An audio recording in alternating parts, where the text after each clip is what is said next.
Welcome to the Banker Lamp. Please enjoy the video. In this video, I will explain how to play Donkey Kong Country Returns on Wii. To begin, hold your Wii remote horizontally for a classic feel, or attach the nunchuck for more precise control over Donkey Kong. You will use the directional pad or analog stick to move, and the button to jump. Mastering these fundamental actions is key to navigating the game's vibrant levels and overcoming early challenges. Get ready for an exciting adventure. Once you have the basics down, it is time to explore more advanced techniques. When riding Diddy Kong, you can perform extended jumps and a short hover, which is excellent for reaching distant platforms. Remember to collect all 4 KONG letters in every level. Gathering them unlocks special bonus stages. Also, keep an eye out for 9 hidden puzzle pieces in each stage to complete your image galleries.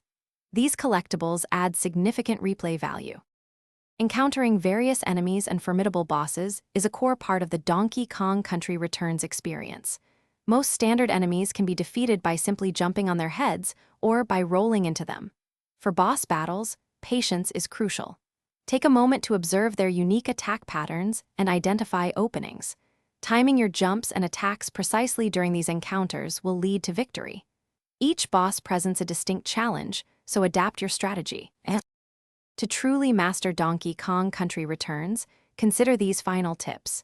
If you find yourself stuck on a particularly challenging section, the Super Guide can offer a helping hand by demonstrating how to pass it. Consistent practice with your jumps and rolls will significantly improve your platforming skills.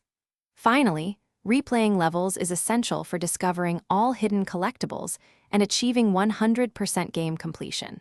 Enjoy your journey through the jungle. Thanks for watching. If this was helpful, leave a like and consider subscribing. See you next time.